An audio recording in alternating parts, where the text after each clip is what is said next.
have our next game. We have our next series. Just trying to set things up. And here we go. Spawning in the bottom left-hand corner of Altitude, we have the American Zerg player representing clan SC Swarm. It is Jay. And spawning in the top right-hand corner of Altitude, we have his opponent. We have one of the favorites for the entire event. We have the South Korean Terran representing Shopify Rebellion. It is ByuN.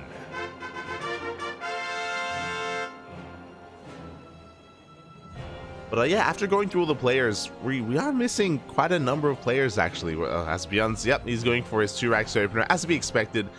Against every single Zerg player that he goes up against, ByuN does go for this build, and I mean, he uses it like no other. Against the best players in the world, he does make it work. So exciting to see ByuN whip it out here. Meanwhile, I wonder if Jay is familiar with this. I wonder if Jay watches any of ByuN's pro games, if he's familiar with him, because if he is, then he should be aware of this 2-Rax opener.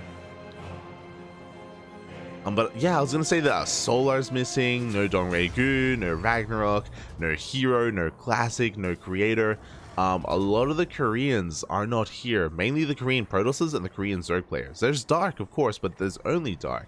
And even when it comes to the Korean Terrans, it's Gumiho and ByuN. I know Cure has been under the weather, to be fair.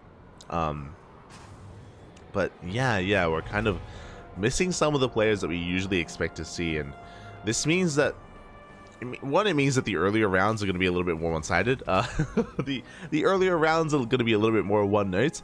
But I guess it also means that like there's opportunities for some of the lesser-known players to have deep runs themselves and to go far and to, yeah, attempt to even cause some upsets. So we'll be keeping our eye out on that. Definitely. As the first Reaper is making his way across the map, Jay did go, I believe, for a hatch gas pool opener. Nothing too crazy. Is setting up for his third base. The first couple of Reapers are going to be making their way across the map. Now, because this is Altitude, I don't expect this to be a 4-Rax, but ByuN may just want to flex his skill a little bit. Oh, God. So we'll see. As the CC is thrown down, so it's not going to be the 3-Rax variation. It's either going to be a 4-Rax or it is going to be a 2-1-1 as the follow-ups. We'll see what it is. As the Reapers are going to be dancing with the units of Jay. And yep, there it is. We have the third and 4th Rax. So it is going to be the 4-Rax follow-up. This is going to hit like a truck. This is going to hit very hard. And we'll see if Jay can keep up. Now, we saw a lot of this last night. We saw a lot of this in ESL Open Cup Asia. Ooh. As ByuN did use this build to great effect against Ragnarok, if you recall.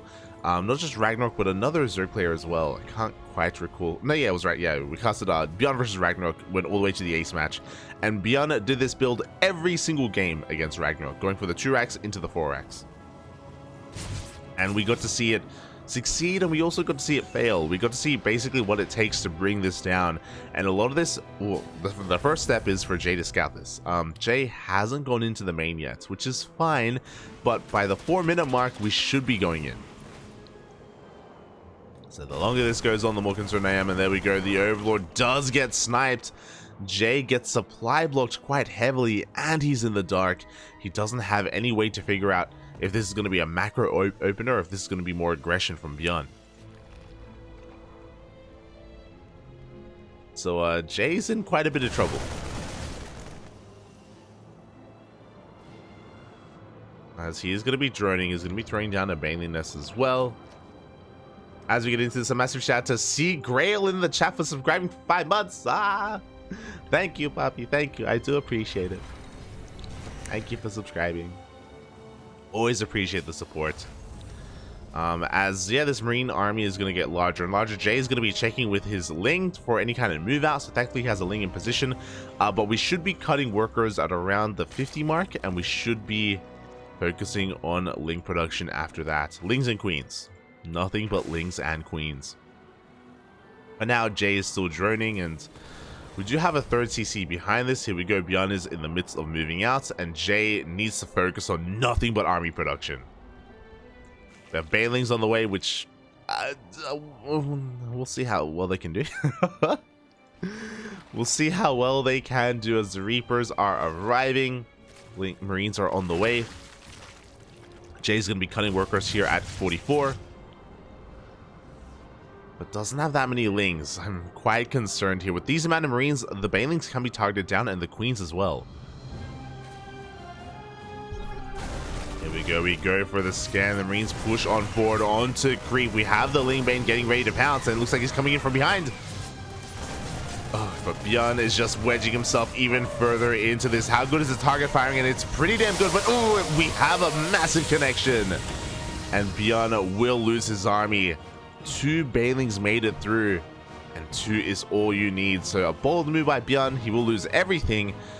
And Jay, he gets away with this. You know, he kind of goaded his opponent further onto creep behind the mineral line. And now suddenly ByuN, I mean, he was transitioning anyway. He has a 3rd CC. He's got a 2-on-1 setup. Oh, sorry, a 4-Rax and a factory and a starport setup to go into some drop play. But for the most part, Jay is now free to drone. He has survived the scariest part of this build. Now he can drone to his heart's content and go into his Evo chambers. Lair on the way. Lair's late, unfortunately. So we're going to have a really late Baneling speed. But outside of that, you know, we're going to be able to get into our game. Jay throwing down 2 macro hatches. Going to be taking his 4th base as well. Just trying to spend his money. He's lacking a little bit in the gases as well, and that's why we can't really afford +1 carapace. It also means because we don't have any additional gases, we can't afford Baneling speed either. Oh, as we morph in a couple of safety Banelings instead. Here we go, the double drop is moving out, and unfortunately Jay only has 2 gases to work with, and here we go. ByuN is going to be looking to dance once again with this army.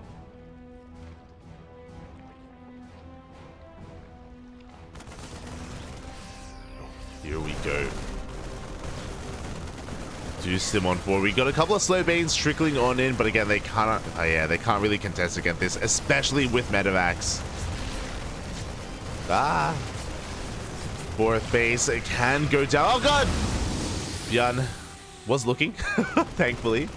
God, he really wanted that hatchery, and he could always rotate back around if he really needs to, but he does drop into the main base. Lings are trickling on in. Oh. And yeah, without the Baneling speed. Oh, we even see ByuN just dropping Marines here on top of the Banes. Having some fun. But at least the hatchery survives. At least the 4th base does live for Jay. As ByuN boosts back into the main base. Jay out of position. And now we can get even more economic damage done. The reinforcements are racing across the map, and oh boy, Jay is not going to have too much to defend. He looks like Queens. Don't get me wrong, but ByuN, he smells blood in the water. He sims on 4. He's diving on top of said Queens. Queens will get a medevac, which is nice, but every single Queen goes down. Ooh, oh god. The Lings, Papi. It looked like Jay maybe wanted to get on top of the tanks, but did pay a massive price for it. As ByuN is going to be pushing on forward. Banelings are on the way. Baneling speed is going to kick in a couple of seconds, so that will help out. But the pre-split here from ByuN. Just making sure he is ready for anything.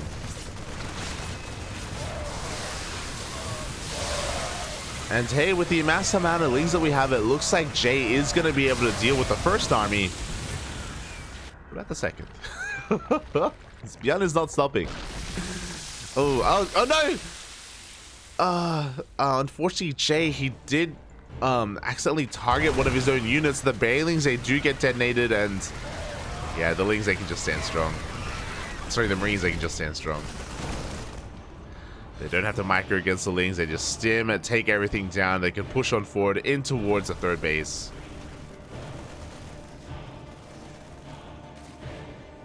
But, you know, shout out to Jay. He was able to, in a way, hold his own, you know, reach the 10-minute mark here against ByuN, which not everyone, not a lot of people can say that they've done.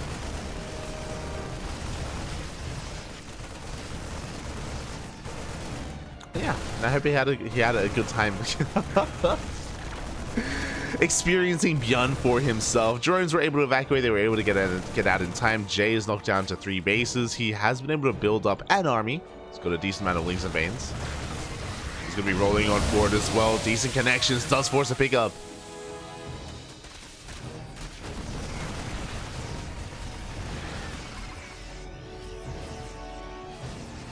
Oh, we never started Carapace. Oh. Smudge, puppy. Did we ever get a 3rd gas? We didn't. My god, this entire time we've been working off of only 2 gases. Ay, ay, ay. No wonder we just haven't been able to afford many Banes at all. Or our upgrades. ByuN behind this is getting his 4th base up and running. His economy has been left untouched this entire time. Even though Jay has been like struggling to survive, like ByuN has been sitting back like, pretty. He's been, you know, kicking his feet up, just chilling, sending drops across the map time and time again. Doom drop going into the main base, a push here on the right hand side. Like, and even if ByuN did lose this army, like it's also not a big deal. And he's gonna trade so efficiently. Oh my god, oh my god, oh god, no! The wings, they all file on in. Not like this. As ByuN overwhelms and overpowers in the main base, he's going to be able to focus down the spawning pool. GG gets called. And ByuN will take game number 1. GG. Catching up in the chat. Good morning, babylings. ARJ Skater, No Clone, your bro Chris, Kuro. Welcome to the stream.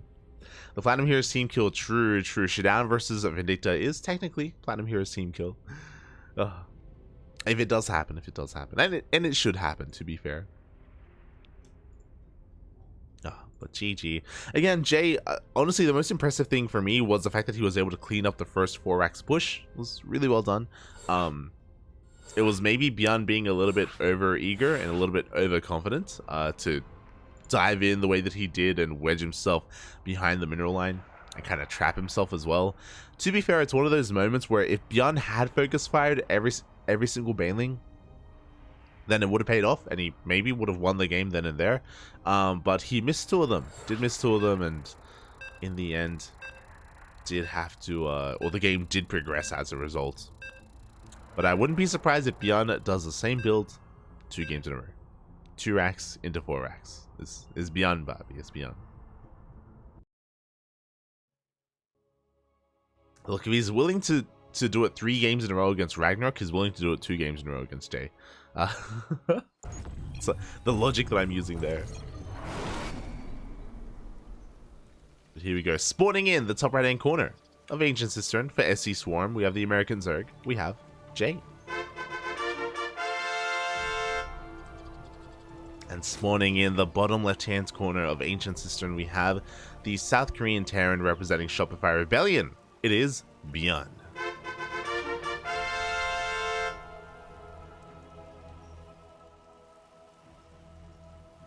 Once again, setting up for the 2 racks opener. Again, if maybe you haven't been tuning into some of the other Korean-friendly events, like the time zone-wise, the Korean events, and maybe you haven't been watching ByuN recently, for the past couple of months, ByuN has been doing nothing but 2 racks openers against Zerg players. Doesn't matter who it is, doesn't matter if you're Dark, or Serral, or Rainer, or Ragnarok, or Solar, or even an amateur player like Jay. ByuN, he's just been doing 2 racks against Zerg every single game. And he has different variations of it. We have seen him go 2 racks into what we saw last game, into a CC, into a 3rd and 4th racks behind it for a massive bio push. He can also go 2 racks into a 3rd racks in the main and go all in and just go mass Reaper. He has done that plenty of times, even in World Team League. And he can also go for this 2 racks into a CC, into a 2-1-1 with a factory and a starport, hence the kind of name of that build, the 2-1-1. So yeah, ByuN does have different variations that can kind of come off of this, but because we casted him last night against Ragnarok, and because literally every game he did do the 4x variation, it's possible that like He's just like working on that. He's just refining it. And I wouldn't be surprised if he does it again. Meanwhile, we do see Jay across the map going for a hatch gas pull. Pretty standard stuff out of our Zerg player. Oh, ByuN is starting up that Reaper production. Should be going into the CC shortly. And yeah, we'll see what kind of follow-up it's going to be. As the first Reaper gets across the map, we are going to get a second and a third Reaper coming out as well, but only 3 Reapers. That's it. This is just enough to get map control, just to apply pressure here to Jay, pick up a couple units wherever he can, gets a Ling. As he meets up with the rest. And with 3 Reapers, you can bully a Queen. Like, 1 Queen on its own has to be careful. Does have to be careful, as you do see the Reapers once again being shooed away. But the Reapers, they dip back in. They want the tumor, and it looks like they will get the tumor with the grenade. Meanwhile, this is not a 4x follow-up. We have a factory on the way into the 3rd CC. Boy, okay. So a far more macro-oriented variation here from ByuN. So this is going to be a 2 racks into a 3cc Banshee opener. And I say Banshee because it is going to be a 3rd CC before Starport, so we get a very economic variation here from ByuN. But I believe from this Starport, we have a tech lab on the way. We're going to go for an add-on swap, and I believe we're going to be going into a Banshee. And again, this is designed to catch the Zerg player completely off guard. Yep, there we go. There's the add-on swap. So why is this? Why would the Zerg player not be anticipating this? Typically, the 2-1-1 variation is to hit a timing with Stim. By the time Stim finishes, we should be seeing a reactor swap instead, and we'll be getting 2 medevacs being built from ByuN for a medevac drop. That is what we expect to be seeing. That is what the meta dictates. That's just efficient. Like, that's just efficiency to be aggressive with your Marines as quickly as possible. But ByuN, he has this variation where he goes for an add-on swap into a Banshee instead. And this catches Zerg players completely off guard. We've seen this Banshee do an insane amount of damage against players like Solar, because Solar's getting ready for a Marine drop, and then suddenly Cloak Banshee show up, and there's no detection, right? Like, there's no reason for for Jay to throw down any spores. There's absolutely no reason to do so when going up against a 2-racks opener. The likelihood of there being Banshees is very low, just because it delays a Marine push, and when you go for a build like this, you want to be out with your Marines. So yeah, this is kind of ByuN, like, kind of playing with the meta, or playing with like what typically should be happening in a game, and this can do a lot as a result. As we do see Jay on hatch, he has no detection. He's on hatch tech. There's no left overseers. There are no spores either. This one Banshee is zooming across the map. Cloak isn't done yet, so this is a little bit premature from ByuN. A little bit over eager, as the Banshee is going to be dipping on in. Cloak still 10 seconds away from finishing. Jay otherwise has been droning up decently. He actually has a lot of Ling Bane. Again, I do expect that he suspects a bio push to be coming in, and the Banshee does reveal itself, and damage is being done. Jay knocked down to 2 base mining. Nothing happening here at his 3rd base, and the Banshee is going to dip in towards the natural as well, and this is so much damage. 7 drones go down. There's still plenty of energy left on this Banshee. We have a second Banshee zooming across the map as we speak as well. And there it is. Does have to be careful as these spores are finishing up. But there's no spore at the 3rd. Oh god. These Banshees on their own are just doing so much for themselves.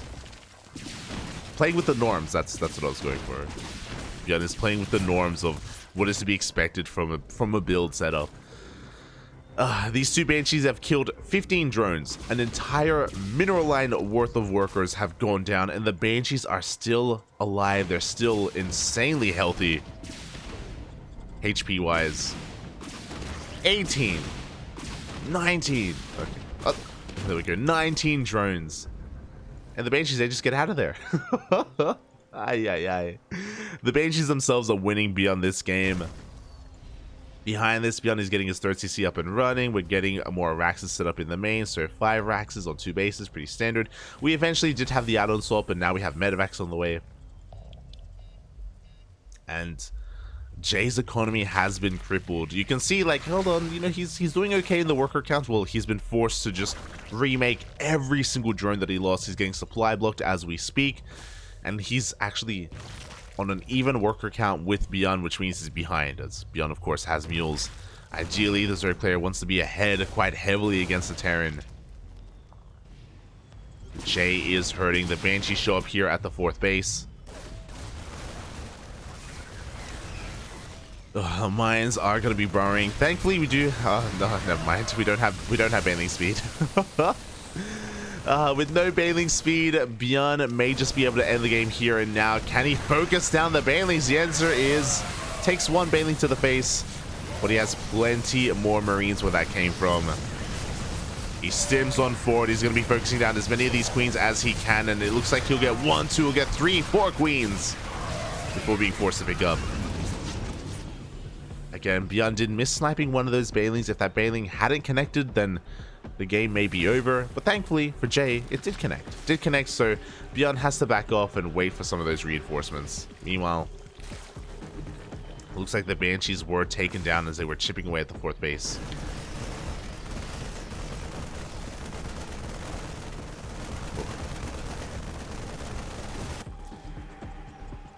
He is getting ready for his next push. Meanwhile, thankfully, Jay does not have the lair. He has bailing speed on the way alongside +1 carapace.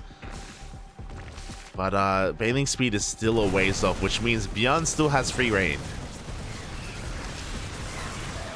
Mines will burrow. Ooh. Not the best connections from those mines, but the hatchery. Hatchery is going to go down. There's a target firing that we expect to be seeing as well. Everything will fall. GG gets called, and ByuN will take the series 2-0. GG. Really just flaunting and showcasing his ZVT and his different variations off of the 2 racks.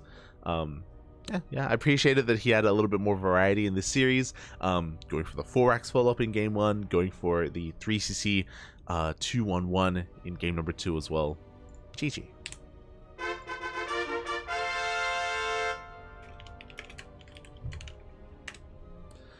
GG, well played. With that, ByuN moves on to the next round, and we have to look for another series. We have to take this moment here to figure out what has been going on and where we want to go as well. Let's have a look.